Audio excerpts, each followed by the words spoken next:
the 12th meeting of the Orleans Finance Committee in the Nauset Room. This is a hybrid meeting, can be attended in person or via remote participation. The Zoom webinar is online. Is anyone here for public comment? Not in the room. Anybody online for public comment? No hands raised. Okay, then we'll move along to approving the minutes of January 8th. Any edits or a motion to approve? There's just a minor, we noticed a spelling error on a name for Tony as well as myself, so. Entertain a motion? I move it. Thank you. And second? Second. Second. And all in favor? Aye. Okay. And then the meeting minutes of January 22nd, are there any edits or comments? Yes, my name is misspelled. Consistent errors. Wait a minute. Good to know we read the minutes. You don't know all the Greek letters in their alphabet?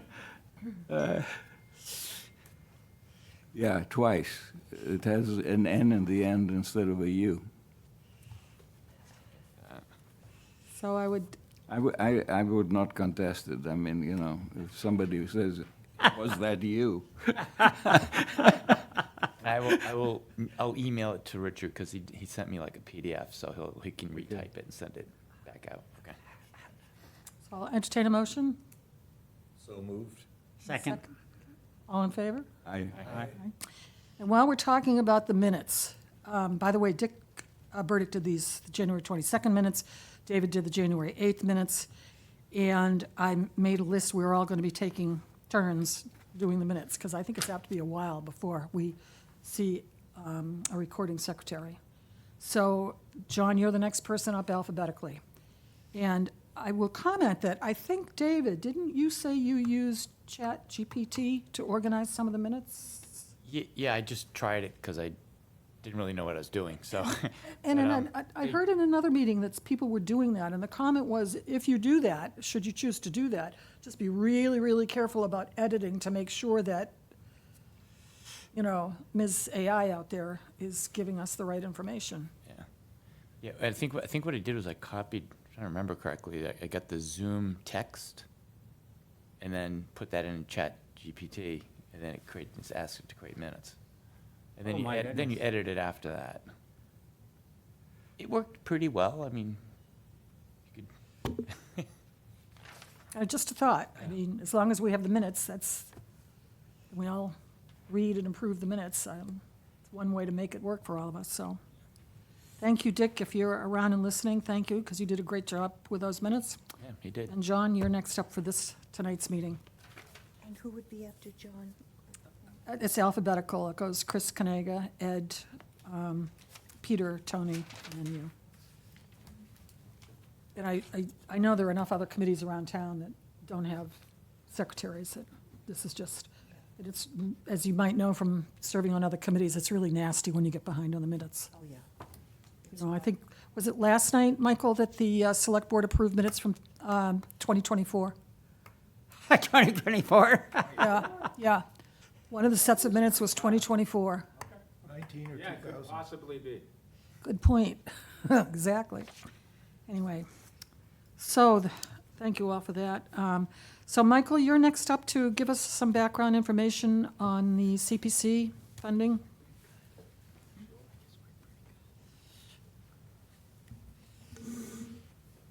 Hi, everybody. The chair, Joan Francolini, asked me to give an update of the CPC. She wasn't able to make it. The CPC has finalized its recommendations for town meeting. They should be in your packet, correct? And an explanation of the individual organizations that they've assigned. And then, of course, it comes to the select board. The select board either approves, puts it on the warrant, which it generally does, and then you guys also vote on it. I can run through them. Stop me if you have any questions as we go through, but I think it's pretty straightforward this year. One thing to note, the CPC usually is on the, best practices is on the spring warrant, the annual town meeting. However, last last fall town meeting, we did see a CPC request for Eldridge Park, I think if you can remember, and that was out of cycle. And what that has done, the reason I mention it is because you'll see in here, there's a request for Eldridge Park, $1 million.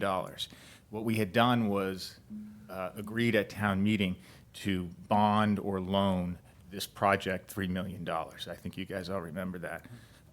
What we had said at CPC, or the consensus was we would like to, if possible, when we found out what the money was going to be for this year, we'd like to pay down the loan before we use it.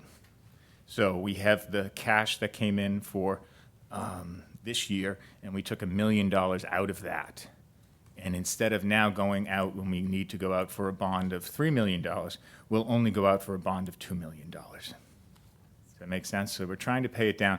We don't need to go out for the bond. It's a ban right now, really. It's just a bond anticipating note. So once the project is completed or substantially completed, then we'll have to bond it at that time. When you say we'll go out for a bond, Yeah. who is the "we"? Is it the town of Orleans? Yes. So it's not Yes. CPC. No. They're not really, probably not a creditworthy. Right. I believe it's the town of Orleans. Yes. They're going to pay the principal and interest on the bond. Yes, there is a carrying cost. I think when you see on the worksheet there, we have other bonds that are out there for housing right now. So taken out of the money that's allocated every year, first, right off the top, comes the carrying cost of all outstanding bonds. We, Michael? Yeah. Oh, I'm sorry. Were you finished? I just wanted to ask if, were there any significant project requests that were turned down in order to do that? Alice, want to speak up into your microphone so that it gets people Yeah. at home? Were there any significant project requests that needed to be turned down in order to move that the forward? committee didn't feel, no. Okay. No, I can go through those after. Let me run, if you want, I can run through the projects that we did and the amounts, and then you can see the worksheet below. You'll see there's a couple blanks on the worksheet of projects we decided not to fund as a committee, and I can give you the rationale behind that, too. Any questions on the $1 million when you see it? So we're not asking the town for an additional $1 million. That hasn't been approved. It's already been approved. We're just trying to be what we think is very fiscally responsible and not incur more debt than we need to. Yeah. Sorry, so is something that was going to take, what was that $1 million going to be used for that is now being used there? It wasn't going to be used for anything. We had the funds. Oh, We okay. decided to allocate. We didn't, when the reason I mentioned it came out of cycle is when the request came for Eldridge Park, we didn't have any funds to be able to do it. So the only way we could do it was bonded, because we didn't receive this year's funds at that time. Since that has happened, we received the funds and decided. Okay. Does that make sense? Yes. Incidentally, I sent everybody the list of projects that was in the packet, the select board Thank you. packet, so you should have all of this. Just going through those projects, you'll Yesterday see or the day before. community housing, which is a $10,000 to CDP. This is something we generally annually have given, and that's for the Housing Day before, Institute. I don't know. Affordable Housing Trust, this year we decided to give $300,000. Last year they had requested, we gave $400,000. They still have, I believe, I don't know the exact number, but over $1 million in the Affordable Housing Trust Fund. And they just did a $482,000 Old Tote Road project, which is fantastic. And even with that, they still have over $1 million, and they'll have this, again, $300,000 to add to their coffers, if you will.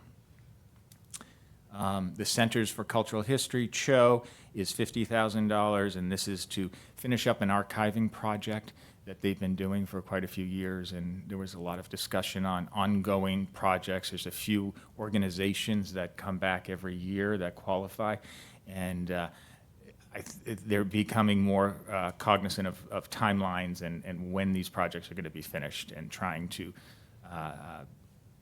of course, just make sure the money is being allocated and used as soon as possible. Academy of Performing Arts, this is to finish some restorations around the building. I think you can see it's shutters, exterior restoration. The French Cable Museum, is continuing with signage and storage and things like that. The Historical Commission, I'm not sure if you guys probably saw before when there was what they're doing with Form Bs, which is kind of taking all of our historical buildings in Orleans and maybe I'm not going to explain this correctly, but registering them with the state online. We have a lot of lists of buildings. They were written in a 3-ring binder. They were with the building commissioner. Sometimes things over the years, it's not the best way today to organize your historical buildings in your town. So they're now uploading everything on Form Bs with the state, so that we'll have a list when demolition delays or something that come up with historic buildings, and different reasons we need to have those, an accurate count. The Northwest Schoolhouse Oddfellows, I think you see that there, have been continuing a project with some renovations in the kitchen and some fire alarms, and they needed some money to finish up the projects. The Civil War Monument Restoration. This is the monument at the end of Monument Road and Main Street, so it's not Veterans Park. This is a monument from the late 1800s. It was made in zinc. They don't make many things in zinc these days. It's very fragile. I don't know if you've looked up close, but it's been propped up by some boards and different things for the last few years. So they'd like to take that to the shop, if you will, the foundry, and they're going to recast it. They're not really sure of the cost. That's why it looks high. It's a generous number that hopefully it will come in a lot less. And I think you guys know with the CPC, unspent money gets returned to the CPC. So that is. Is that area going to be re-landscaped or something? Did I read that, or it's just the monument? It's just the monument that I know. It may be. If you read landscaping, you might be thinking of Veterans Park. No, I wasn't. Okay, Because yeah. as a veteran, I was watching that, but then I read about this, and I walked over there, and I thought, well, what needs to be done here? And it's just. This is just for the statue. Okay, To remove it, take it there, I see, see okay. how I misunderstood. damaged it is, and then recast what they need to do. And Michael, that casting is proposed to be in bronze? No, the casting is going to be in the zinc. You're going to redo it in zinc? They have to. If it's going to be CPC Oh, money, oh, they're right, not right, allowed right, to do replacements. It has to be the original. Wow. So there's some of those stipulations in here. What a shame. Yeah. And they did with all of these, just so that you guys know, one of the practices, all of these go to our attorneys. And they look through the projects and make sure they qualify, because in the past, sometimes there's definitely opinions of what qualifies and doesn't qualify. So all of these from now on is SOP is going to be going to our attorneys prior to us making decisions and disappointing people and finding out that maybe that didn't quite qualify. The Orleans Conservation Trust is here. Oh, I'm sorry, skipped over it. The Eldridge Park renovation, and here's the $1 million. So again, not a new ask, already approved, just deducting it from the cash.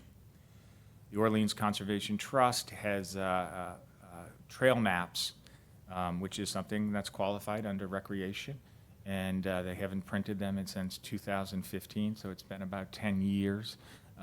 We did have a good discussion with them about, in these last 10 years regarding printed materials versus things online. They have switched also, everything is also available online with QR codes. We're hoping this lasts another 10 years at least, and it seems that, I don't think they could give us exact numbers, but people are using digital and are going to be needing less and less of printed maps as years go by. The Orleans Conservation Trust, this is a property on Cedar Pond that they are purchasing, and they're asking the CBC for funding.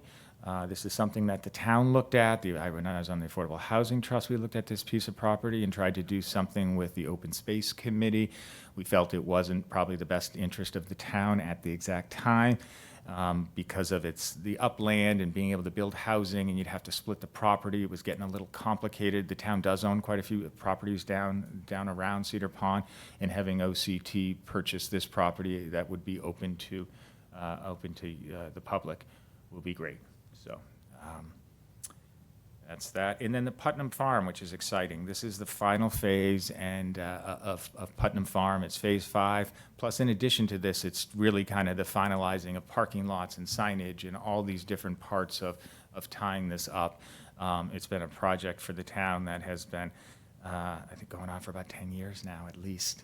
10, that's probably 12 years. And if you haven't been down there, it's absolutely fantastic. And they're doing a lot of growers, a lot of waiting lists. The plots are full now. This is phase 5, and most of them have 6 plots. So there's quite a lot of farmers down there. It's open to anybody in the state of Massachusetts, and the reason for that is because when we borrowed funds originally for it, there were state funds involved, and wherever you borrow the source from, generally you have to allow the people to use it, of course, when you open. So it's what they recently did as an initiative to do a food pantry initiative with our cannabis retailers, which is exciting. I don't know if you guys saw that, but it's a nice way, kind of a circular way where the cannabis retailers are required to do some PIP for the town, and they've decided to partner with the growers to buy the food, to donate it to charities, i.e. Lower Cape Outreach pantries. So it's really kind of a nice way to tie in both food insecurity, the cannabis retail benefits of having those in our town, and also growers and small businesses being able to do that. What else do we got here? And then the administration is just a percentage. When we get down to the bottom, one thing I do want to note, and Joan wanted me to note too, our finance department was excellent this year doing this. It was a little confusing in the transition of some of the figures and the organization of they helped to set up a whole new way of organization and also projecting out the carrying costs that we talked about earlier, and making sure that, the committee's very, very focused on making sure we don't overextend the CPC. While we have the ability to and the right to, we don't want to make sure we overextend something there, and handicap, if you will, a CPC in 5 years when there's all new people on there in the town and they're facing needs of the town at the time. We don't want to use up all the bandwidth of our borrowing capacity. That wouldn't be prudent in our opinion. So you have the CPC, then you have the town's 3%, and I think people know this comes on your tax bill, and there's the 3% down at the bottom. And then there's the state match. Now, the state match used to be, when it first started CPCs, it was a 100% match. That has been going down and down and down, as you can imagine. Now it's at 13% match this year. They're hoping it goes back up, but we'll see what happens. And then there's also some grant money in the CPC, the $2,500. And then you come to the subtotal, and then there's the debt and the carrying costs. Then there's the Eldridge Park deducted. So basically, you take that, the carrying costs, we're at really $1.9 million. Eldridge Park comes up, we got about $977,000 to use. The deductions are taken out. And then we have a reserve balance of 144. So if things do come to us out of cycle, there's an ability to address them. As you see, everything's broken down on the category, whether it's historical, housing, or recreation. You'll see the first one is the Cho archiving. The next 3 are affordable housing projects in other towns. What had happened, starting with the Fair project on West Road, we were one of the first to do a big project in the Lower Cape like that, and I think with 7 other towns contributed to that project, because we know the people who are in those housing units will work in the other towns, and it's really kind of it was a regional issue, affordable housing. It's progressed to be worse and worse, and if you call it a crisis. So other towns have also started to build housing. And everybody's asking every other town to contribute to their housing project. Now it's getting too much where if you devote all of your affordable housing trust to other towns, you're not going to have anything to build in your own town. So we decided for this round or this year, we would hold off on contributing to those other towns' projects. And hence, they've held off probably on contributing to some of ours. But I do want to note the other towns were very generous in the Fair project. Then we go down to the HAC shelter. There was a proposal in there for, or a request in there for a shelter in Barnstable, Hyannis, and it's not something our attorneys felt, because it was not long-term housing that qualified as housing with the CPC. So that's the reason we didn't fund that. And then there's the Veterans Memorial, and here's an interesting one. It was a monument, which would have been good, but I think the invoices were paid before they submitted the request, and unfortunately, they won't go backwards and pay for things that have already been paid for. So we'll keep that in mind next time. And then there is and these are the two in red, I think you can see. These are the ones that were lowered to, Unknown caller. that's about it. I mean, any questions? I'm happy to, yeah. The first one, on the project to buy the land on Cedar Pond, and that a portion of the funding for the purchase is going to be a grant. Hopefully. I don't know if, did they, yeah, I think they did secure it, though. They did secure the grant or not? I'm not sure, I just wanted to make And sure. it'll be their funds, too. Several years ago, when we bought the Peck property for $750, $450 of the funding was to be a grant. And we didn't get the grant because we didn't qualify. I just want to, I'm sure the CPC remembers it, but just in case. I believe it's contingent on them getting the grant. And if they don't purchase the land, they don't get the money, you know, so. But the Peck property, we didn't get the grant, and we had to pony up the. You know, curious distinction, Ed, the Peck property was purchased by the town Yeah, this is not, No, this, CPC. was it? through the CPC, whereas this property is being purchased by the OCT, which is a private 501c3. All right.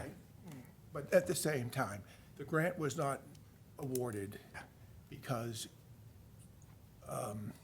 the grantor felt we didn't deserve it, that we could afford it. Sure. And so it's just that to be aware So of. we ended up paying for that, We ended up paying, yeah. right? That wouldn't happen in this situation, because Okay, this, good. this is them purchasing, so they're using their own funds. Yep. They're using grant money this is from my understanding, and I can find out more and confirm with you. And then this would be the balance of that. If they don't end up purchasing the property, of course, we don't, It's good that it's contingent on our getting a grant. yes, or they have to pony up from their coffers the balance, That's right. yeah. And the other question I have is just in the introductory paragraph, the last sentence says, the total request to raise and allocate. Usually that refers to raise money from taxes. The town really won't have any financial burden from the CPC funding all of these, because we funded a 3% that we, and all of that's coming from our contribution, the state's contributions, grants that CPC gets, and other sources. Correct. Great, okay. Yeah, there's no additional, I'm not sure So the why it's written out. basically the language should say that approve the CPC to do this. Right, because when I see raise and appropriate. Yes. that means- Jennifer has her hand up there, too. Hi, There's Jennifer. Jennifer. Hi, Michael. Welcome. Hi, Jennifer. I just wanted to let you know that for the acquisition of the Cedar Pond property, they have received the grant for $275,000. That's terrific, thank you. That's great. And so this amount is just the balance that they need. Good news. Thank you. Yep. And of course, we're very lucky to have Jennifer on the Yeah. CPC, who keeps all of these figures and everybody organized, and it's a lot, as you can imagine, with these applications coming in, and so thank you, It's a Jennifer. whiz. Any other questions on CPC? So I'm just curious, Michael, what, with the CG 36500, is Yes. that just not gonna, they're gonna be involved with private fundraising for that? That You is not know, involved in I think CPC you'd at want to all? ask them, because I don't want to misspeak. I'm sure Okay. there will be coming to the CPC, and the CPC has been very supportive of, I think they did support that project for a portion last year of, Okay. There was fair some enough. discussion, but yes, they will, or that's one of their avenues is to come to the CPC under historic. But then there's the question of it's a museum that will also be getting money. So we gotta, again, it'll go through our legal team and they'll decide whether that qualifies for CPC funding. Otherwise, they'll do, they're planning on raising a lot themselves, grant money, and I'm sure they'll probably be coming to the town, which will be, we'll see. Any other questions about CPC? Thanks very much. Thanks very much, Michael. Thank you. Okay, next item on our agenda is to discuss the budget review meetings of January 28th and February 4th. So we've all had the budget, and I think the budget is what you see. This is not that I've heard. The only significant change that we'll see in here will be from the schools. We did get most of the school budgets in there. Oh, and also the health figures. I think we are just about to receive the updated health in here. But what you see for most of the departments in here is what it's going to be. So, and we all have our assignments about which budgets we'll be working with. I know, Ed, that was a terrific meeting with the finance department. Want me to just give everybody a quick overview? Sure, that'd be great.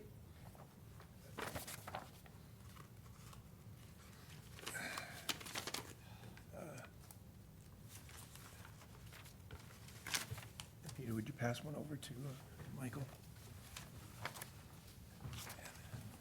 That way. Michael, one more, I'm sorry. Treasurer.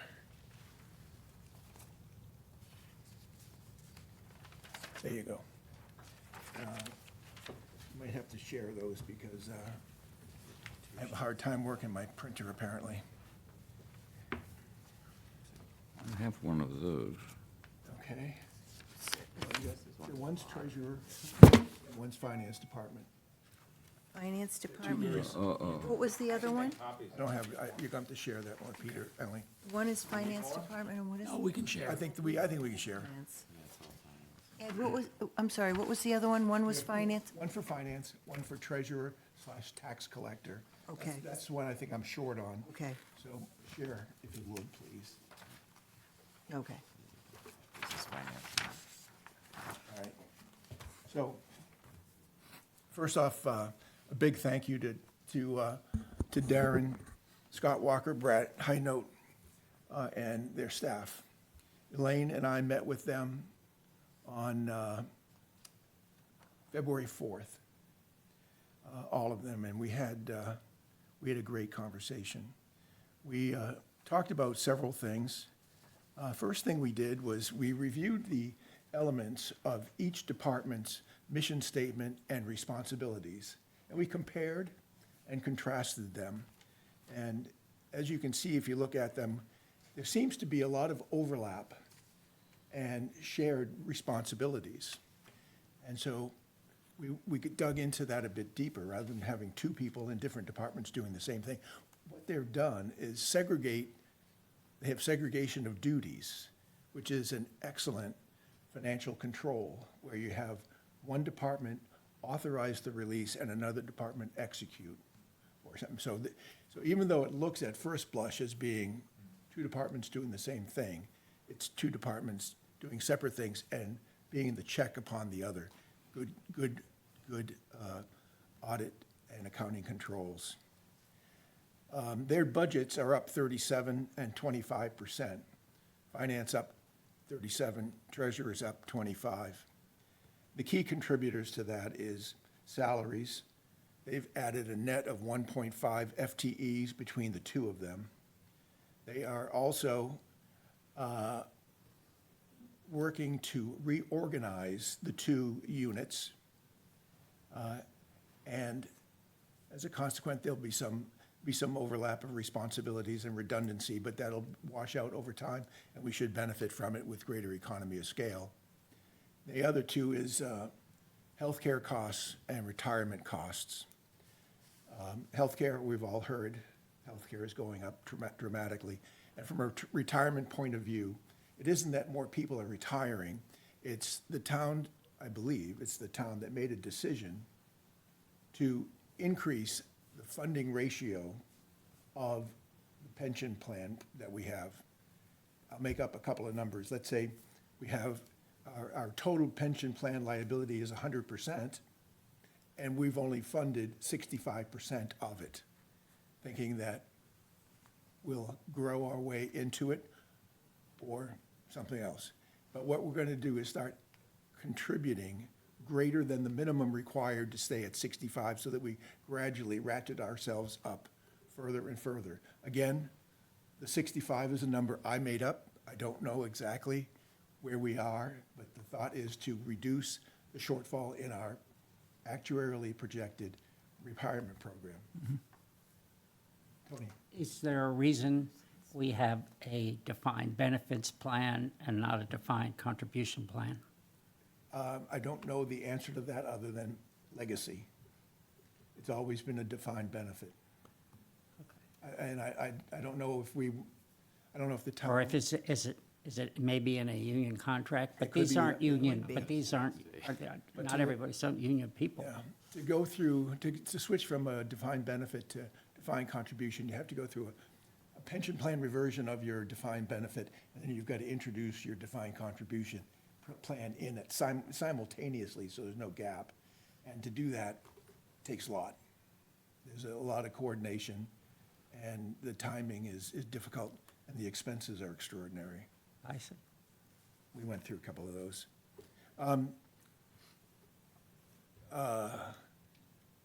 Much of management and staff time in both of those departments is spent installing and testing the new software. I think it's called OpenGov or something like that. Got to give it to those folks. Here we are in the busiest time of their year, among many peaks, and here they are trying to install a fundamental piece of software. The vendor, of course, has changed personnel, our personnel in particular, and here they are trying to install something with the second team, test it, and respond to requests from everybody about where's my budget, where do I stand, give me the information, and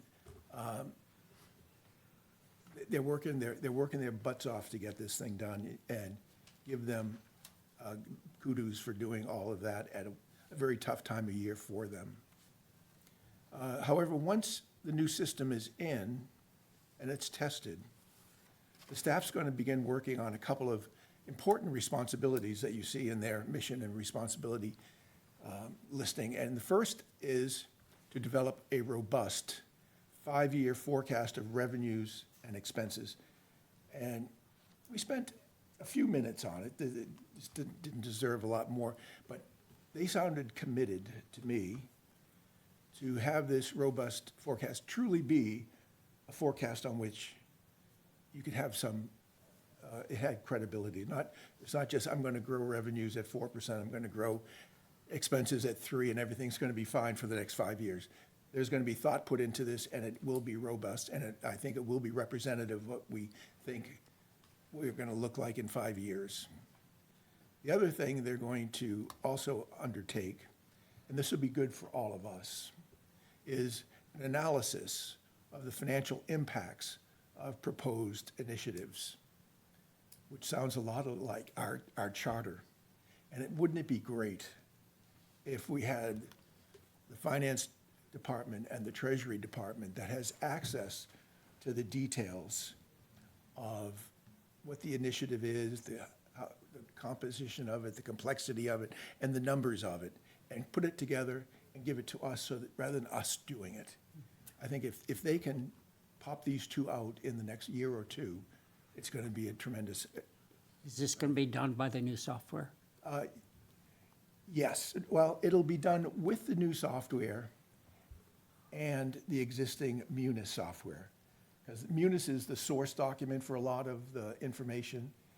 OpenGov is also more like it retrieves information and stores information. And then the DLS has a forecast software that all of those guys are going to feed into. I see. So the short question is, no, but they're gonna have a lot of stuff in it. The whole point is, if we could get the town to say, here are the implications of what we have planned or what we're thinking about, it could either take a lot of that work off our shoulders, or it could confirm or refute what we have, or what we think. And I think it would be great to have that push-pull, that confirmation or rebuttal, to make sure that whatever we end up doing is as accurate and reasonable as it could be. Ed, I think that that's awesome. And I guess I would say that it would not make sense for us to have that job, because that is going to really be the determinant on the planning, right? Well, yeah. I mean, that forecasting is valuable because it should Absolutely. target and connect with the planning. Because right now, we're planning and implementing with no forecasting. Precisely. And this is not a good thing. No. So I'm very happy to hear that. And they have the inside track. They know where what's a reasonable forecast rate for many of the key elements in the forecast, rather than just a blanket. Yeah, and Why that? and it's great to know that they're working together on this, because of course, a lot of that data resides in the assessor's office. It does. In terms of determining, yeah. Right, right. That's all good news. Yeah, I- That's very good news. I'm very optimistic. I'm looking forward to the first drafts we see. No, we're getting what we're paying for. In a I year. mean, with this 37% and 25% increase in the finance department, we will finally, after years and years of not investing in Right. the finance department, And not this is making- yet one more instance where, you've got to pay up to get what we want. So, is this a good time to ask a question? Please. Of course. Are we going to start getting routine reports on the progress of what? Again, there's a condition precedent, and that is that the OpenGov gets installed, gets tested, and everybody is comfortable with it. And there's a learning curve on top of that. So it isn't like our July Finance Committee meeting will have the second quarter report. The finance and treasurer's departments will begin working, and I really think this is a year plus before we're gonna see the benefits, because there's a ton of work to get this done. The data entry. But I think at least there's a semi-commitment by everybody that they recognize how important it is. Elaine and I, when we were there, understood the importance of it and reinforced that. And I think we could always invite Darren, Scott, Brad, others to join us. And among the topics we discuss with them, hey, how we doing on the 5-year forecast? Hey, how you doing on your analysis of initiatives? And make sure that they are aware of our interest in it. But Nick, unfortunately, it's not something we're gonna see in the third quarter. No, but I wasn't talking about that. Oh, I no. understand that, the long-term stuff. And I'm talking about tracking the budget during the fiscal year. We used to get monthly updates, And because I understand why we stopped getting them, because the department imploded, there was nobody there to produce them, But is that part of their to-do list, is what I'm saying? That, we did not discuss that topic specifically during our meeting. That is, however, something I think would be a reasonable request of us to the departments to come in and say, you've had 60 days to close the quarter, come on in and tell us how we're doing. So, Ed, I would echo that, both of your comments, because, my read of the intent of the charter would require that we have that kind of data. No question. On an ongoing basis. No question. And one of the other pieces that I would like to add to that is, I think it's really imperative that we have periodic accountings of how free cash is being used. Yes. We never see, we hear, oh, this will be paid for Yeah, with free there's- cash. there's but quite a we few need to things track it. that you're bringing up there, Alice. One of the things I want to backtrack on is, as far as I know, any of the departments that I visit with regularly, they have monthly budgets.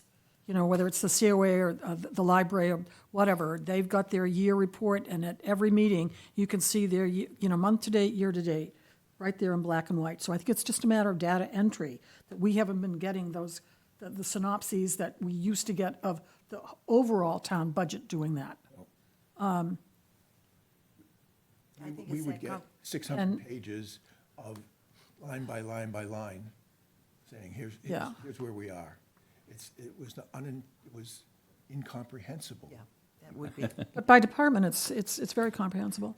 And then the other thing about the free cash, some of the items that are being paid for out of the budget, a lot of that is going to be paid for out of our free cash that will be certified well before, I think it's supposed to be certified by the end of this month. The the next thing we talked about was the status of the financial statements as of June 30, 2025. And here we are, February then 4th, 2026. They haven't been issued yet. As it turns out, the delay seems to be, the delay is on the backs of the independent auditors. The auditors haven't gotten to the point that the senior partner can sign off and the firm can issue. So it seems that it is a processing delay. It isn't that we have, it isn't that we, And you're talking about the auditing, the not the, financial statements. but our financial statement as done by the auditor Powers and Oh, yeah, Sullivan. Yeah, yeah. And so it isn't that there are issues between us, it's processing in the office of the independent auditors. Anecdotally, we heard, well, the auditors have done a lot of M&A, and they're trying to consolidate and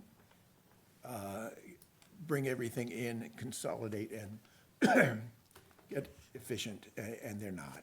So I think 8-9 months delay on audits in my career, that was unacceptable and a red flag.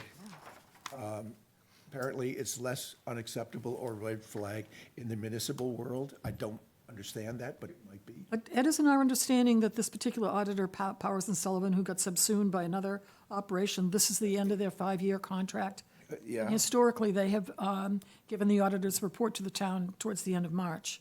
Yeah, well, So given that's how they function, but as the select board chooses their next auditor, that's probably one of the things that they would want to look at, is to get results before March, as opposed to June 3rd, with the That closing was date of my June 30. question. Do we have the right auditors? Right. But that, coming up soon is the That's select for the board select board, ability. right? Or I'm sure it would be the finance department. yep. And that would be up to Darren Tangeman to make a recommendation to go out and solicit bids for our business from other auditors and make a recommendation to the. Is he gonna do that? Did he mention? Yeah, Okay. So he's considering it. that's what the town manager told us as well in previous meetings. But the other thing we heard is that the auditing firms that do municipal work have merged and now there are 3 of them, Right. So, getting competitive bids is going to be tougher and tougher, But the other thing that we hadn't been doing is that they hadn't even been changing partners, No. I think that violates the AICPA. Yeah. If you don't have partner rotation, You have to. I know, and we haven't. Yeah. And I quizzed our independent auditor of that several years ago when he came in and talked to us, and hardly a reaction. We don't rotate partners.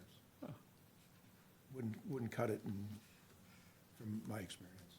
Maybe that's the practice of municipal. We also went on and talked about my favorite topic, and that's expense savings.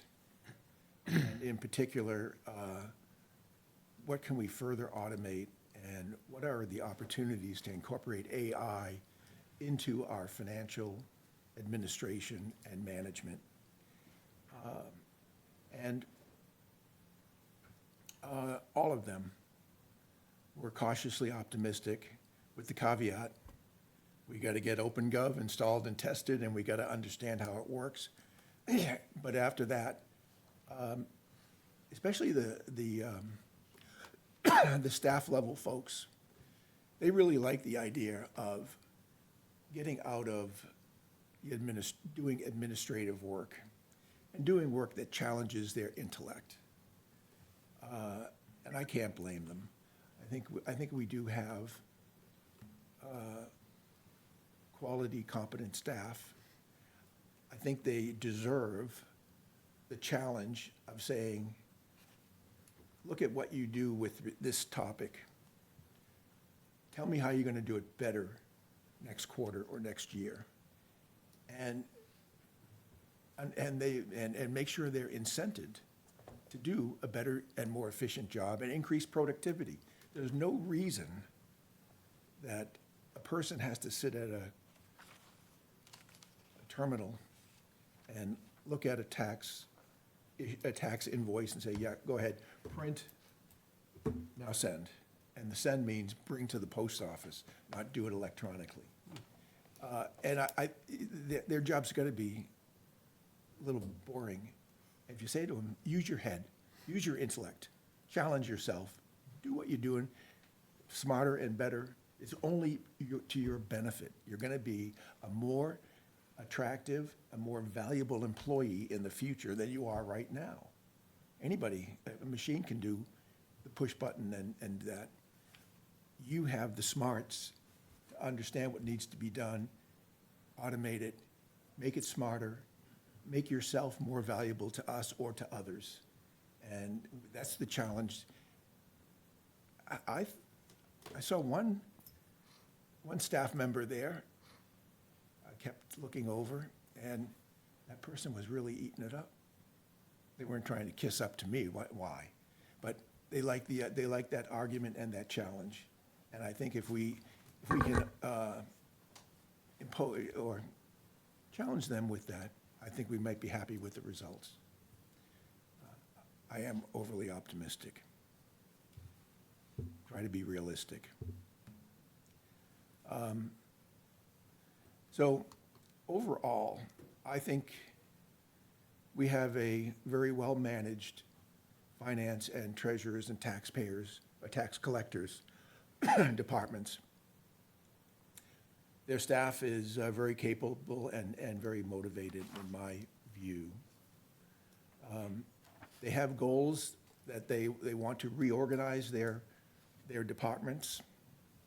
They have succession plans. Imagine, they're planning now for succession. Instead of saying, the boss retired last week, they're already working on it. And that is extremely important for continuity, for development, to avoid gaps in history and knowledge. They're also committed to streamlining operations, making it productive, more productive. And instead of cowering from AI, I hope that they're willing to challenge AI and say, try to beat me. I'll use you to make my job more enticing, more valuable. But yeah, I think that's the approach they should take, and I think there's a reasonable chance they might. So I came away very impressed with the management team and the staff. Oh, great. That's great. Thank you. Thank you. Yeah, no, Take all your words. no, not at all. No, but that's the nuts and bolts of running a town, is finance, and Oh, that's the nuts and absolutely. bolts of who we are and what we do. Yep. So that really is the tip of the iceberg Yep. from which all the rest of it flows. Yep. So that's a terrific budget review. And we all know what, I'm sorry, Tony? Well, you're winding up budget review? 'Cause- No. Oh, okay. I have a comment at the end. Okay, no, because we all know what our assignments are in terms of budget review. And we've been to the budget review meetings, and I have heard from some of us here questions about some of the budgets out there, particularly the fire department budget, right? We all, of our eyes really went right through our brains at the amount of overtime. And Chief Jeff Deering and his deputy, Tim Gula, are going to be coming to our next Finance Committee meeting to talk about that and some of the other needs that the that the fire department has. Nick and I had a quick conversation with him, and they have I think a really, it was a good education for me to hear why they choose to run their finances the way they do, so. Tony? Peter and I were going to see them, but they were supposed to be meeting earlier this week about the firehouse, and I was waiting till after that, and that meeting was canceled. So we'll go and talk to them. But if they're coming here, we don't coming need here, to so you may go- as well we talk don't to need them here. talk to them. Okay, so we don't need to make that. Jeff is out of town all next week. Oh. And we don't meet next week. Right, Our next okay. meeting is February 26th. Okay, So Elaine, they're coming to the next one. would we also be interested in meeting with the chair of the Firehouse and Rescue Building Committee? No. No? No, because we have no figures at all with which to work. There's still a lot that's up in the air about that firehouse. There's still some other land that's in discussion, and which would influence how that firehouse gets designed and situated. well, the last meeting at the Firehouse Committee, the architects had several proposals that the committee looked at, and they narrowed it down to two. One was to fill it in with dirt and make a single floor firehouse. The other was to have a two-floor firehouse in using the land as it is, more or less. And I thought we were going to get some numbers earlier this week, and then the meeting was canceled. We have no figures. We don't know, we don't have. No a square- figures. We don't have a square footage No, no. yet, and I know that the town is going to be pushing hard And that, to get that. and Because with the square footage, Tony, am I correct? With the square footage, there is kind of out there in the Netherland figure about what it costs per square foot to construct a firehouse. So as soon as we have some of those figures, then, Alice, we'll have something to work with. and it, Right now, we don't. as I heard, but I did not see any of the plans, but because Nick doesn't think I'm part of the committee and shouldn't see anything. Anyway, or Mark, rather. Anyway, I don't have any ideas of figures or square footages and whether it's different between one level or two levels. So I'd be interested in knowing, what they are contemplating at this point with the square footage vis-à-vis the plans that we looked at in the fall. So we did look at plans that were produced as part of the feasibility study, which I was led to believe, and Dick was led to believe, Dick Burdick and I went together, were the plans that were really being proposed. And I kind of think that. Even that, It'd Alice, be nice to have an update on what people's thinking is. even at that, I think at that point, we had not purchased the dentistry, the advanced dentistry property at that point. No, That's right. We had, So, not, so. and so that much is, that's a very profound change. And then they still are thinking about they're going to need an easement to do the construction.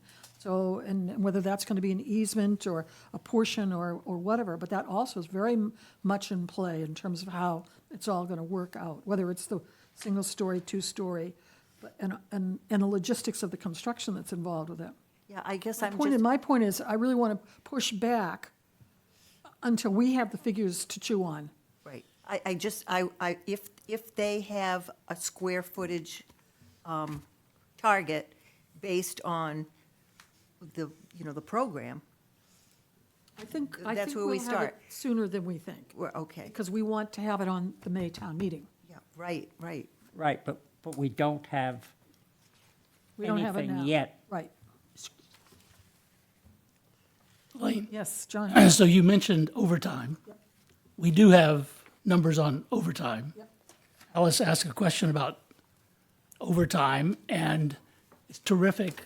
You've scheduled that for 2 weeks because there's a lot of good logic in the public safety budgets, investments tied to results, but we got to overtime, and I sort of lost the logic, meaning I've been sort of seeing what's happening in other fire departments. So a year ago, this was the headline in Providence, Rhode Island. Providence Fire Department cuts millions in overtime preparing to see the highest staffing level. Staff goes up, overtime goes down. Another Massachusetts town, they added 5 firefighters to a 17 firefighter staff. Overtime shifts went down 40%. Third town in Massachusetts added a change in scheduling. So I don't mean we should rush out and do what these towns are doing. We need to do this collaboratively. But the logic that I was expecting to hear, I thought I heard a lot of positive on staffing, which means we should be able to schedule appropriately. And then Alice asked a question about, we didn't see a decline in the overtime budget.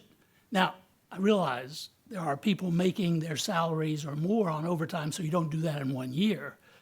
But I think, and others of you have seen a number of years of public safety budgets, so you've probably got better questions than I have. But what has really hit me is that we're not talking about just a little tweak here or there. Other towns have had a dramatic decrease in overtime. So, I think Jeff and Tim will be able to, I mean, that's their job to address why they choose to run their department with that structure. I certainly, as a former business owner, I would be apoplectic to having that amount in overtime. But that's not my business, that's their business, and so we're gonna hear how they choose to run it that way. David? I'm not speaking for the chief, but I talked to him after the last meeting with the same conversation, you know, that issue. And he did make a good point, which is right in front of me, and I wasn't picking up on it right away, is that they need a bigger station. In other words, hire another person for every shift, just conceptually, and just have an extra person, and then you kind of, you know, if somebody's out sick, you don't have overtime. Right.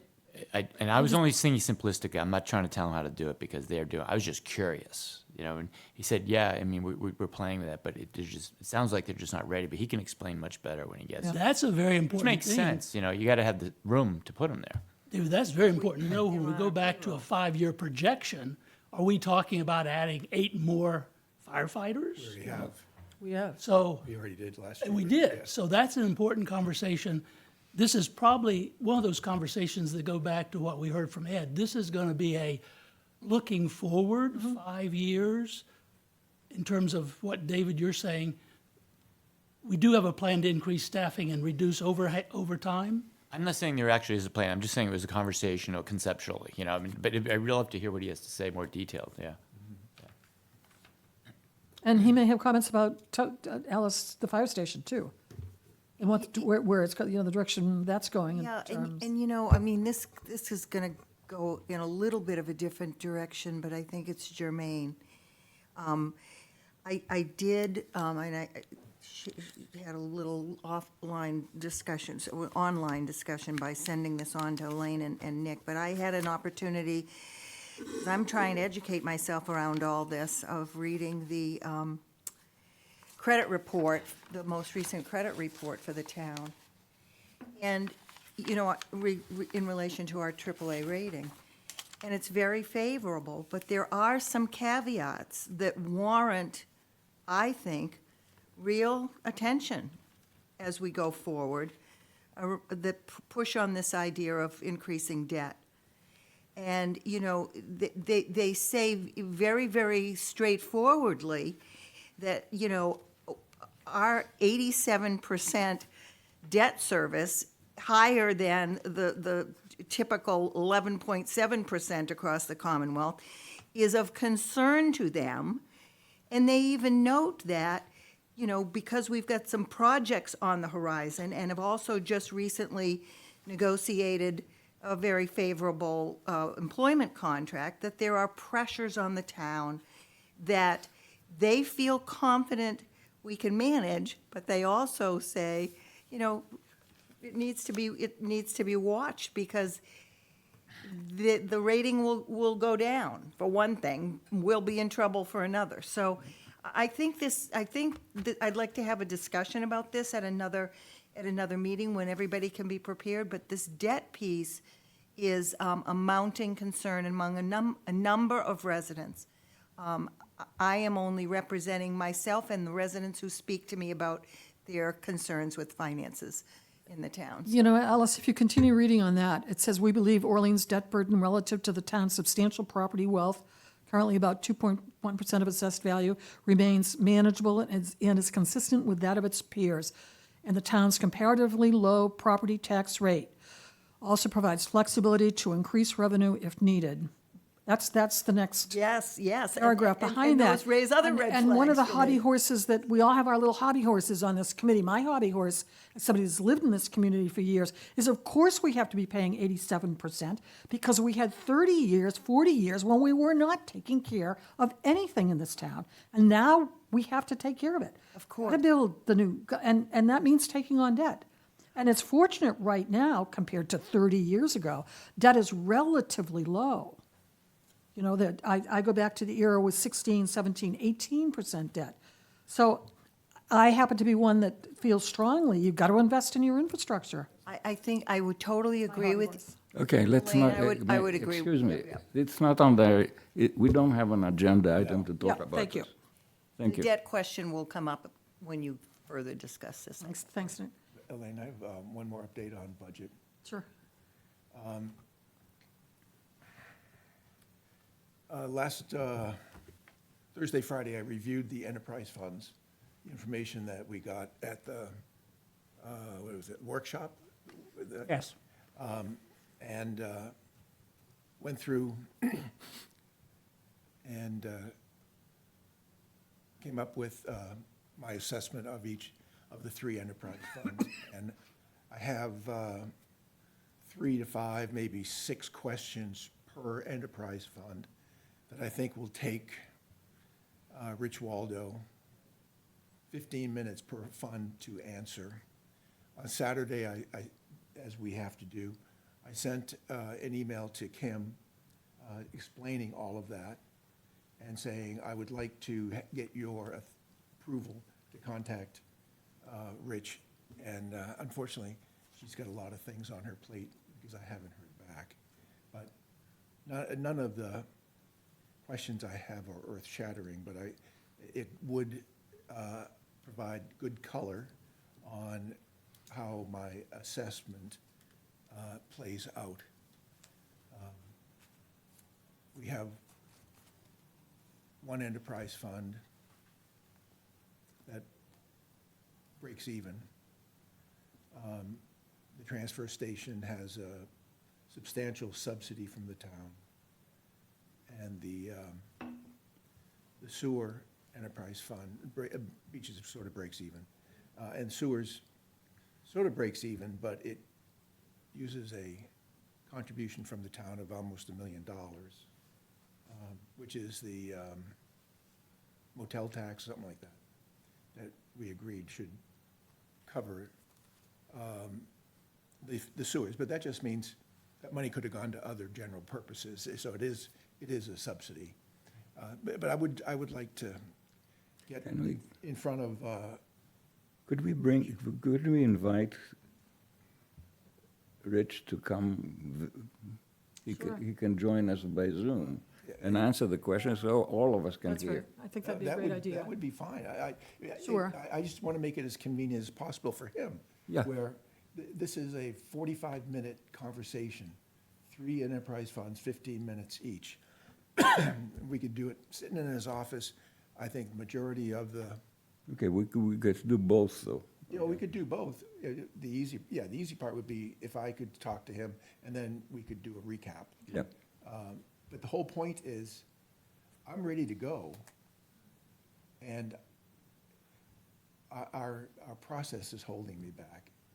I have something And else. I tend to, I set myself an objective, and I try like hell. Ed, you have a No, Ed- Comcast.net email, am I correct? Ed Mahoney at Comcast.net? No, Edmund. But at Comcast.net, none of my Comcast.net emails went through to anybody at Town Hall. And I had to change my email address, which I changed to a Gmail address. Then subsequently, I had to change it. So I bet that's why you did not hear back from Kim. Because I went over for, in the office and asked to go, what I should do, and I was told, okay, just call the chiefs. And Yeah, they that said would it. explain why I never heard anything. I bet, because that's why I was getting quite frustrated and I have, in my sent box, I have a copy of the email I sent. But that doesn't mean deliver. Things, we'll talk about that afterwards. Okay. That's a good point. I learned in the military, things go so much faster if you walk in the office and ask questions. Or do it and then explain later. Well, ask forgiveness, not permission. So just in terms of moving on with budget review, in the select board packet that Nick sent out yesterday were some of the items that are going to be warrant articles, that are financial warrant articles. I have to say, they're really hard to read. The first one was $35,000 from the water department to, I don't know if you read these, but there are a couple in here that are curious. If you listened to last night's select board meeting, that one, we all understand why the water department needed that equipment to do what they want. But then we had, the next one was the Orleans Conservation Commission wanted to get $125,000 to continue to maintain the properties around town. And I think the pushback at the select board meeting about that was thinking that that should be part of the Conservation Commission budget and not a separate warrant article. And I believe that John Janelle will be coming to your next select board meeting to talk about why now, and should it be part of the budget, just FYI. The CPC we discussed. I think we can talk to, the next one is about the fire emergency management. I'm sorry, these are so teeny to read. Wanting to fund needed upgrades to their operations center to allow video conferencing. And that is $45,000. Then the other request is from the planning, and the reason I'm telling you about these is these are going to be warrant articles that we will be reviewing. And they're not using Zoom, you need a special. Yeah, I'm sorry? use a subscription service that you pay $100 for. The Zoom is so much $25,000. cheaper, why do they need a special allocation? Sure. Michael. Please. This is for the emergency command center. They can't use Zoom for, this isn't just for meetings. This is for emergency disaster command center.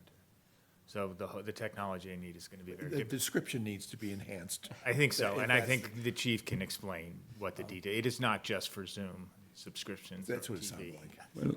Well, move a slide. So thank you, Michael. The planning department is proposing a warrant article for $215,000, which will provide monitoring for the oysters at Lonnie's Pond for Cedar Pond. That actually was a really interesting piece of information about the Cedar Pond monitoring. I think, Michael, you pointed out that almost $500,000 has gone into cleaning up Cedar Pond, the cormorants, putting the boards in, and it is a DEP requirement that we continue to pay for that monitoring. So we have to do it. But what came up this morning at the wastewater meeting was the fact that the Mass DOT, Division of Transportation, is looking around the Commonwealth for low-lying roads. And we have a really serious low-lying road adjacent to Cedar Pond, which is the rotary at Orleans and Eastham. So they have started doing different, like, projecting ahead 2030, 2050. But Kevin alluded to this morning that as they talk about reconstructing that, it's probably going to have to be some kind of a bridge to be able to get up, or some system of building up and over there to get above all the marshlands. And then the conversation was about when that rotary was originally built back in the day, they just brought in tons of fill and filled the marsh in, and then built the rotary, and off they went. No consideration as we have now for marshes. They had a Jeremiah's Yes, this is- gutter. Exactly, Jeremiah's gutter. So it was actually a canal. Anyway, I know that's an aside, but, and the other thing the $215,000 will be paying for is the alum in Baker's Pond. Yes, which is, listening to the scientists talk about it, it's important that we get ahead of it because it's going to happen. It's there, the bloom material, I can't remember what the name is, but it ought to be done before the crisis comes. And it will be cheaper and better for everybody, and it's our fresh water. We've got to maintain it. Yeah, and we have the extra complication that we share that pond with Brewster. Brewster. But that's all right, but, that's like a married couple that doesn't get something done because they're both arguing that the other guy ought to do it. So I think we ought to do it. The other, in terms of warrant articles and things that are in our budget, is, I'm sorry, Tony? I want to bring up something on Sure. the budget. Peter and I were talking about this. In an enterprise as big as Orleans, it is hard to find reduction in expenses or reduction in things that need to be done or any savings. And if they're there, they're not highlighted. But Peter and I, when looking through it, we didn't see anything in the budget. And I think that we have to make that a priority. And maybe the town manager has to reward people in the department by a day off or meal out for people who find savings in their activities. And there doesn't seem to be any push for that. And Elaine, I understand the argument that, well, it wasn't done for a long time, maintenance, so we got to pay for it now. But within that, I still think there should be incentive to reduce expenditures. Great idea. So that was, and Peter and I were talking about that, how we can get that done. So I don't know how to bring that up, at what point and with whom. Because we're not management, we're directors. We're not even direct. Not even that. Yeah, we're not bad. Advisors. Peons.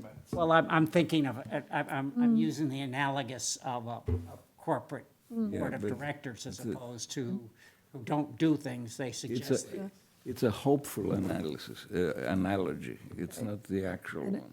Alice? Yeah, I had a question regarding the budget review, because I was assigned a department, and then when I made outreach to set up an appointment, I was told no. So I'm not sure what you expect of us in that regard. And the department that I was assigned, I had just one question in regards to a 59% increase on a line item.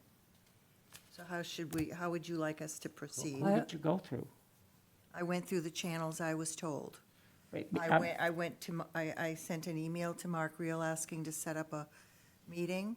That's what we were told to do. And I have to say, And then the response was, no, that's not how we're doing things. So I sent it on to Nick and Elaine and said, I'm kind of in limbo here, what do you want me to do? And I'm still Yeah, in limbo, I'll follow so I up don't on know that. what we want to do. But well, I've gone Has to. anyone else run I've into that gone to same? Kim, and I will tell you, Mark, on the committee the Firehouse Committee, Mark gets in the way of me getting any information on that. which I'll follow up on that. Mark who? The let's- assistant we don't- town manager, I can't get the minutes, I can't get the plans, I can't, he said to me, I can't give everything to anybody who comes and sits in the audience. That was his comment. I said, I'm doing this on behalf of the Finance Committee. He said, you're not a member of the Firehouse Committee. Well, that's true. But have those minutes been posted, do you know? They have not. They have been, I know they've been approved because I sat at the committee when they voted on them. Approved and not posted? That's right. But even if they're not posted, you're required to be able to have access to them I within 5 said days. I So- said I No, would. but they have to be posted though, Alice. I would, They'll be posted. I said I would like to. Because they have to be Draft- approved. No, draft minutes need to be available to the public within 5 days of Well, the meeting, if asked. In any event, I said I wasn't going to quote them, I just needed them as notes to report to the, he said, well, you don't get them.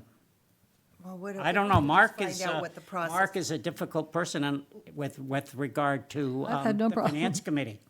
Let's just find out what Draft the minutes process within is. 5 days? And these minutes were approved and asked. voted on, because I was there at the meeting. And they're not on the website. I don't know about that. He didn't use his Comcast.net email either. Could be. I mean, that could be a problem. Then the other thing about budget, there are 2 new items that have been proposed. One of which, 2 new positions. One position is in the Health Department. That would be a rental inspection person. And that would be self-funding because the Yeah. owners, property owners would be paying the fee for their inspection in order to get their registration. This year-round and seasonal? I think that's still up in Yeah. the air. Only- Is it all? Only all- seasonal have to No. register, right? No, I think we want to be health inspecting. I'm going to ask Peter to At find the out present about time, this. only seasonal.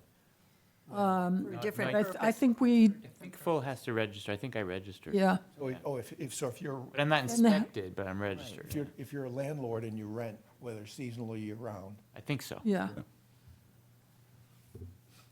And then the other position that was requested was by the Council on Aging for an assistant director. That there is no assistant over there. And I believe the Select Board's opinion about that is that they don't want to be adding any new monies, so no new positions to this particular budget. If there's money available in the fall, then that position would be funded then.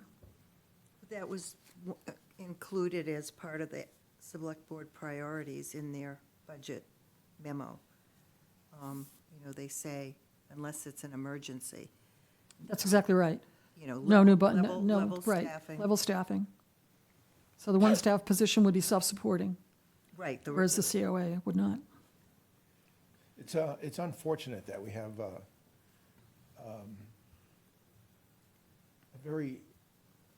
I think a very important cohort of our demographics, our senior citizens, that represent a substantial percent of residents here. Well, And they derive proportionately less benefits from the town budget than other demographic groups.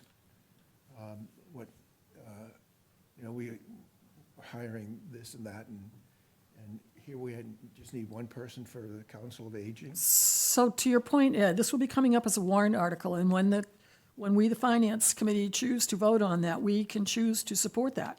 Right, but we can't get up and talk about it. We'll see. We can't add it. But that's going to be a warrant article. We'll have a vote that's printed in the warrant. And we can sit there and say, this is why we, let's I wait, we don't, misunderstood. It is a warrant it article. will be, I believe it will be a warrant article. Okay, I thought it was refused to put in I until don't, the fall. I don't know. I don't know. I think it might be coming up. It has By to be, petition. even if You it's, know? even if it's conditional for the fall, it has to be approved by town meeting. Right. So there will be a warrant article that says exactly that. We will approve the position, and we will not fill it unless something happens. So let's not do too many hypotheticals here. Fair enough. One thing that I would like to add is, as a very senior citizen now, I'm entering I really want to see this fire station come through, okay? And I want it to be not like the last time where we cut 30% of the capability because we didn't like the budget. We need to have a proper fire station, and we need it now. And that serves disproportionately The senior the citizens. senior citizens of the town. Right, Yeah, with the ambulance service. Yeah. right. And that's the biggest part of their business, by the way. Yeah. Dick, when I get to be your age, you'll have to tell me what it's like to be a senior citizen. I'm chasing you. You'll love the discounts you'll get. I haven't seen them. I am chasing You you. know, when you get a veteran's plate in the other states, you get a discount. Yeah. In Massachusetts, you pay up. That makes sense.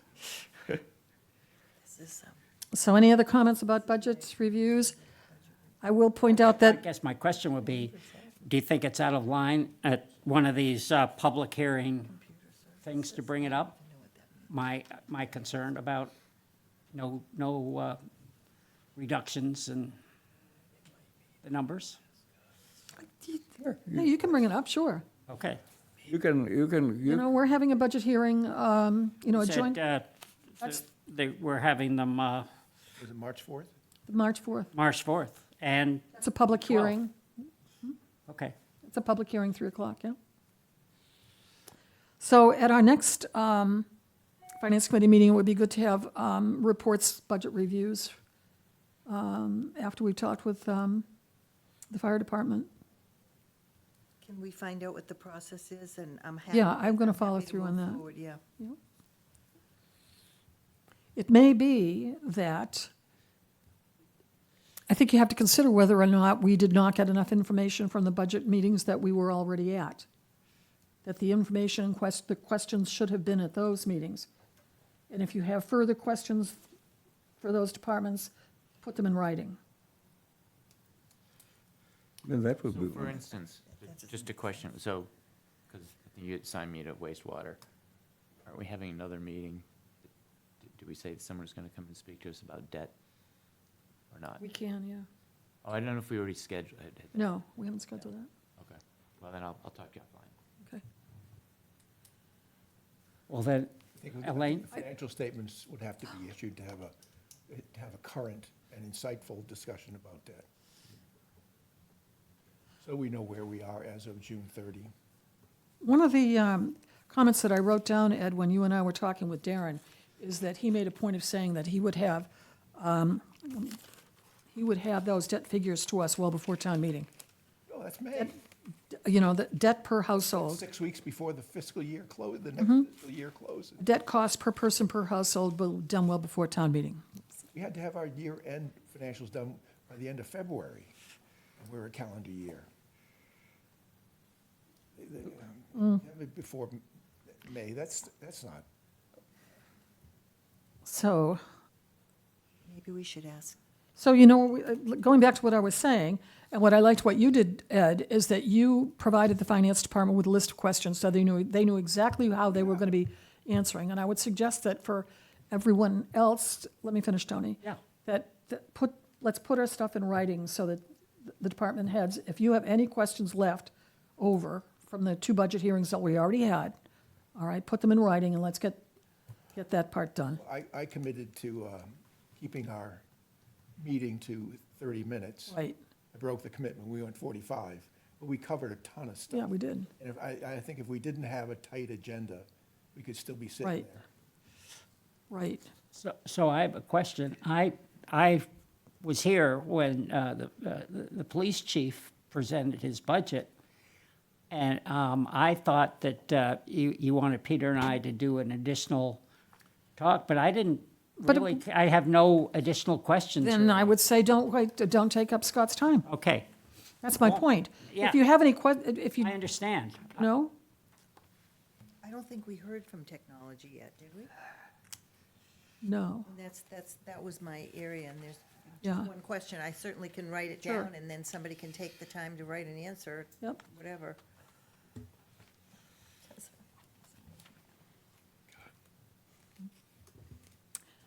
Okay, items for future agenda. I think we just discussed it. Well, items for future agenda will be budget reviews over the next 2 weeks. And I will send out, or you tell me which week you want to be doing any further information about the budget that you'll be reporting on. I'd like to do the enterprise funds next week, 226? that week, yeah. I'll send you the. I'm sorry, and which week is Chief Daring coming? I haven't scheduled him to come. Oh, okay. No. Our next meeting is the 26th. Oh, yeah, no, but I mean, next week isn't the 20, because We don't have a meeting next week. no, but you said if I want to make sure I have my enterprise fund meetings done prior to Yeah. the next meeting. And Yeah. so that Fine. means next Monday, Tuesday, Wednesday, something I wanted, that's what Okay. I'd like So to we do. need to get to Mark Radel Right. and say, if we don't hear from you, and Well, we'll just I've only go. I've only been communicating with Kim. Okay, that's But, fine. Mark won't, never heard. Go to Kim. So those are items for our future agenda. Any liaison reports? John? Well, Elaine mentioned this morning's was the wastewater advisory committee. A number of you I know are engaged in what's going to happen with Mill Pond. So a key date to watch for is the select board meeting March 4th. So the wastewater, what I heard, Elaine, was the wastewater advisory will recommend a set of actions to the select board. The select board will have that by March 4th. It sounds like there may be a warrant. Did you hear that? There might be a warrant item, but they haven't figured out the exact cost yet. That's what I took from this. The other thing we've talked several times about, let's promote people following the practice of not using fertilizer. Well, they heard this morning that there is going to be a more aggressive educational campaign for people not to use fertilizer. We didn't hear the details, more is coming, but So you will hear more. So what if people get an F after the education campaign? I think it's the other direction, incentives. That's exactly right. Incentives. Going back to, Tony, to what you were saying about incentivizing people to save money around town. So any worker around town that can come around and say, we can save money by doing blah, blah. But the point of, if somebody commits to saying they won't use no fertilizer on their property, then the carrot would be that they go at a free shellfish permit, for example. So you may want to add, but Green spray paint. To paint their lawns green. John? yes, You know, something that I think I've noticed, and maybe others can comment, is that there's always a lot of, from my experience, of discussion of the dangers of fertilizers and pesticides on our ecosystem and the fragility of the water table, these things. We live and breathe this, those of us who live here year-round, and talk about it and hear about it and are committed to having a healthy environment. But I think that the message doesn't get through to, you know, the more part-time folks, not to say that they're not interested or willing to help the cause, but I don't know that they get the message of how, Well, you know, I don't know, they don't see the urgency. I've learned a And lot when I from- walk around my neighborhood, select board member, and what we heard this morning was a recommendation for an enforceable bylaw. Is that a more active conversation about that? That seemed to be what they were going to include in the letter to the select board. Well, we do have a bylaw existing, and I think you're talking about maybe that people need to be aware of that, and that there needs to be more enforcement of the existing bylaw. Yeah. Very Yeah, different- exactly, carrot and very stick. different from the home rule petitions. Those are not bylaws. Those are Right. petitions that may become bylaws if they do pass, but we do have existing, I think it's chapter 103, of our bylaws currently of what we should be doing with fertilizer. and just as urgently, Michael and John, I think that the water, you know, the water moratorium needs to be enforced. I mean, you know, we just don't have, we have a lot of folks that have underground sprinklers that are running those when, in a rainstorm. So there was conversation about that. This is a real huge problem, not just because it's using our fragile water. but You it's can report runoff them. From the fertilizers and everything else is washing right into the, Alice, you can report those people to the water department. you know, And they have 3 layers, you know, of how they deal with that. And the I was- third layer is they turn your water off. Right, so, and you know, I guess what because last year I made the request, we had no signs up in town at all, and I had written to to the select board to request that we put signs, because I noticed Chatham was pretty proactive, and some signs went up. And I was told that you need to report your neighbors. And I frankly struggle with that if we haven't first made outreach for education of these folks, or somehow given them more heads up. I don't know. Maybe we all need to be calling the water department on our neighbors, but that's a pretty nasty thing to have to deal with, honestly, Well, we, from my own perspective. just if I may, Mr. Chair, we have been aggressively getting the communication out there regarding our waters, regarding the fertilizer. We're working on additional policies of communication to get this out there. But I can't think of a select board meeting that's gone by in the last 8 months that we haven't mentioned the drought. Yeah. And the emails, it's gone out in the water bills. There is, if you're interested in knowing anything about this town, and you would have seen this kind of communication, or if All water bills this February went out with a drought I know, information. and then my neighbors, when then I if asked you about them, drove they pay electronically, so they don't get those messages. This time, this cycle, they made an error, and all bills went out by paper. Well, the good news, excuse me, about the electronic is that they have started adding that stuff to the email that you Yes. get. So you get a confirmation from the town that they've taken your money, and there it is, you know? But to Alice's Read your point, email. I think signs around town is a relatively small and expense. there have been signs, and Uh, there will continue. I don't see that many. There will continue to be. I mean, more. I read my thing and I conform to it, but I just haven't seen, as working for a company that overdid it with communication and advertising, I think we need to advertise it more. Well, I guess yeah, okay. Anyway, just a suggestion. Thanks, So Michael. just a Elaine? question, Michael? Can I ask Michael a question? Sure. And I know years ago in my buildings, you get the smart meters, and I think we have smart meters here now. Is there any, in Boston, years ago, I was getting a call from the water department. Yes. They would, they get software that'll track it and give you a heads up. We do that. I kind of figured, so, and just a question about it, is the software nuanced enough that it's able to detect the pattern of irrigation? And to be Irrigation? syncing that with data, with rainfall or anything like that? Yes. I'm just curious on a sort of macro scale, is that It possible? is, but I don't think we track irrigation. But I mean, of course, you could tell on a square footage in a family home how much 4 bedrooms use or 2 bathrooms versus what the usage is. I don't think we look at it in that detail. What we do look at is there's a program called Eye on Water. Yeah. And I think we all know, I hope we know that, somehow we know about that, but we don't know about the drought. I know people recently have had their pipes frozen in the last couple of weeks, and they have, the water department has called their house and said, okay, all of a sudden you're using 200,000 gallons of water. What's going on? You normally use X amount over a period of time. It sets off an alarm about usage. So they do know what each house is using at each time. They know, of course, have they matched that up with the amount of bathrooms and the amount of occupants? That could easily tell which part is being used for irrigation. If you're using municipal water for irrigation, a lot of people use, of course, private wells, Right. which would not be recorded. But I wanted to make sure I got a plug out there for Eye on Water. So please spread the news with your neighbors, because it can be a very costly endeavor if you don't know you have a busted pipe. And that's, Tony?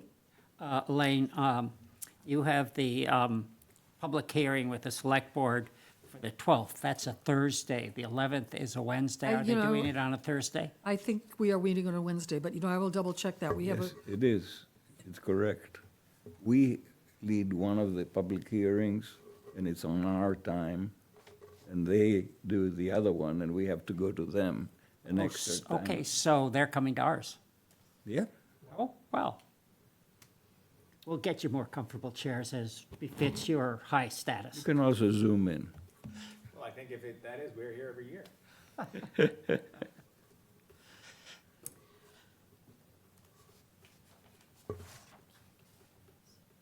so our next meeting is February 26th at 5:30, and then the joint public hearing on March 4th is here at 3 o'clock. And I think I will have some conversation with Mark Reel about the next joint public hearing time and date. Because he scheduled it for a Wednesday, and it should be a Thursday. Yeah. It's at our normal finance committee time. Right, right. I will clarify that with him. Any other comments, or? I'll entertain a motion to, So moved. Second. all in favor? Aye. Aye.